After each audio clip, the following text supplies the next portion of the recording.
누군가에게는 눈이 번쩍 뜨이는 그런 정보인데 누군가는 전혀 알지도 못하고 누군가는 그냥 봐도 그냥 지나가는 그런 정보예요.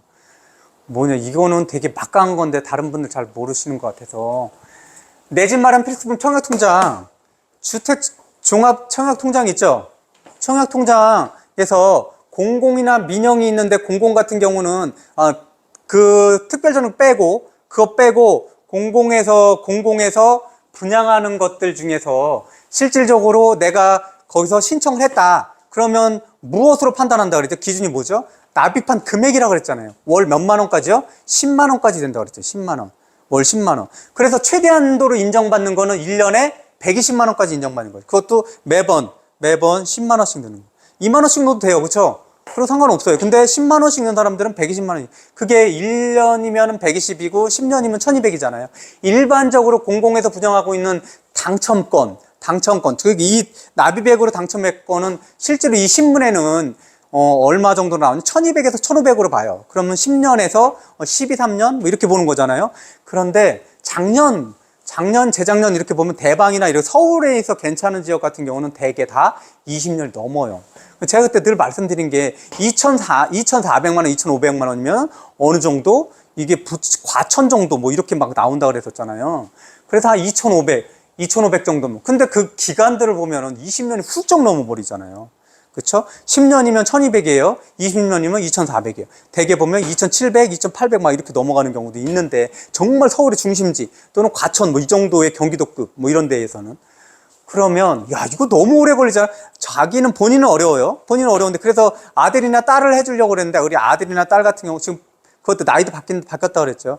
아들이나 딸을 해준다 그래도 야 저렇게 해서 20몇 년을 기다려? 그럼 아들 딸도 한 40은 다 돼가겠는데 뭐 이런 생각을 하는데 금액이 25만 원까지 인정해 준다고. 아직은 아니에요.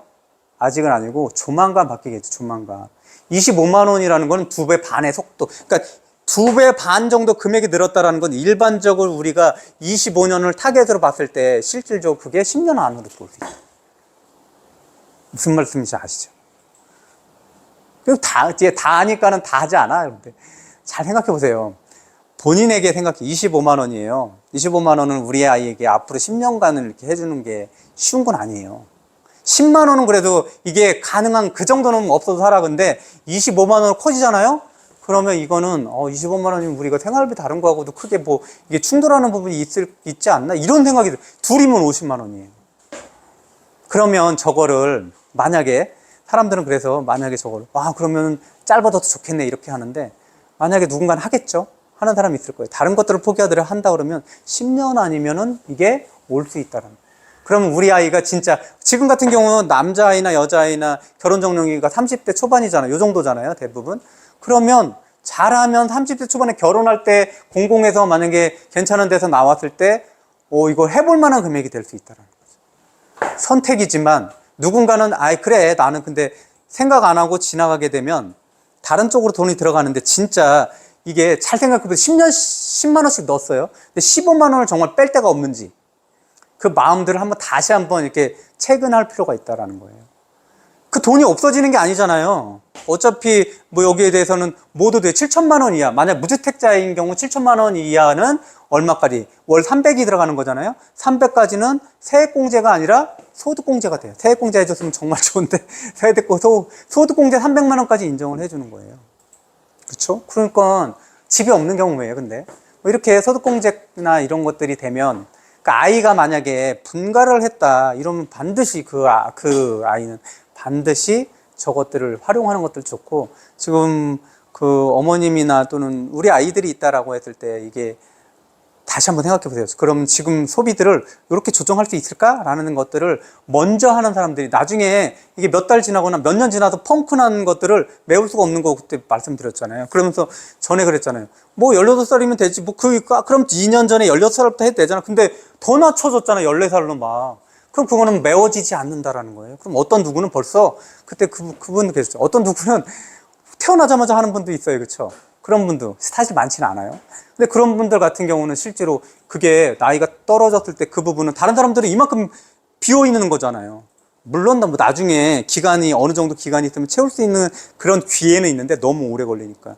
근데 그런 부분들을 누군가는 채우고 있는 거고 누군가는 그걸 채우려면 아주 오랜 기간이 걸리거나 채울 수 없는 그런 상황이 계속 벌어지게 되면 나중에는 그거는 엄청난 경쟁력이다.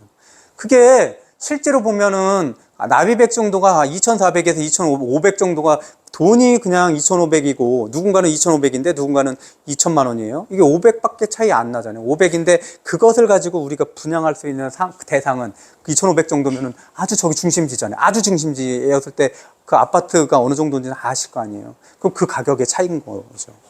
그러면 그게 뭐 그 500만 원 차이 정도가 아니고 그거에 계산해보면 금방 아시겠죠.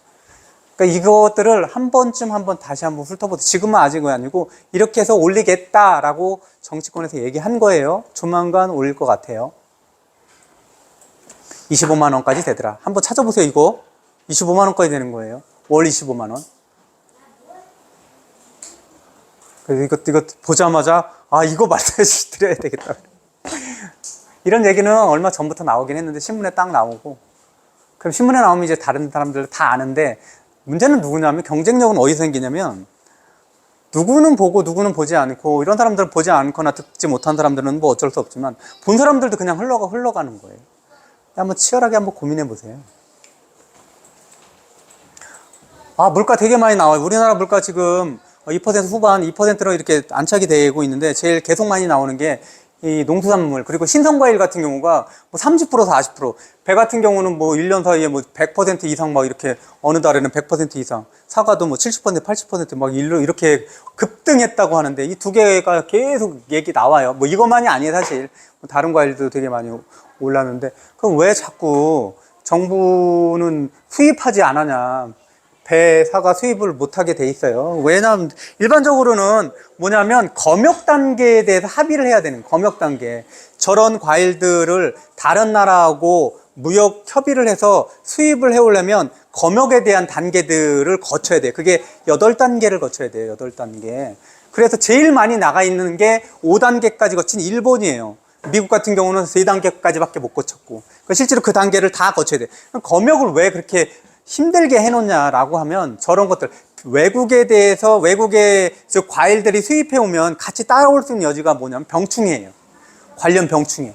그래서 이것들이 들어오면 우리나라 토종 사과나 배가 굉장한 타격을 입는다. 이런 상황들이 되게 많이 벌어진대요. 이런 과일 같은 경우는.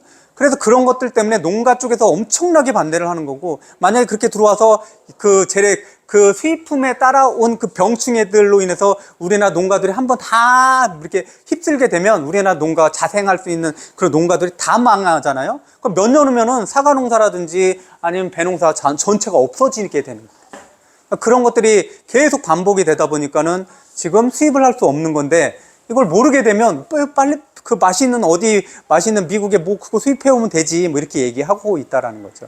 근데 이거는 앞으로는 농산물이 굉장히 커다란 그 나라 해당되는 나라의 무기화가 되잖아요. 농산물 같은 경우가 한번 그것들이 없어지면은 그것이 다른 나라에서 그것들을 수입해 올 때는 맨 처음에 싸겠지만 나중에는 엄청난 돈을 지불해야 된다라는. 지금 그런 상황에 계속 놓여 있다라는 거죠. 다른 것들은 지금 물가가 내려가고 있는데 이런 특정 농산물, 과일 같은 경우는 계속 올라가더라. 근데 왜 이런 애들 수입 안 하느냐? 수입 안 하는 이유가 있다는. 그럼 우리나라 대부분 사람들은 일반적으로는 야 그거 사과 농사 짓고 배 농사 짓는 사람들 보호하려고 그러는 거 아니야? 뭐 이렇게 단순하게 얘기하는데 그런 게 아니라 실제로 검역에서 들어올 때 검역 단계들을 확 줄여서 들어오게 되면 우리나라에 있는 토종에 있는 사과라든지 배 농사가 다 망할 수 있다 이런 여지들이 있기 때문에 그 부분들은 쉽지 않다라는 거예요. 그러니까 실제로 우리나라 감귤 같은 거 외국에 수출하는데도 27년 정도가 걸렸대요. 그 검역 단계를 거치면서.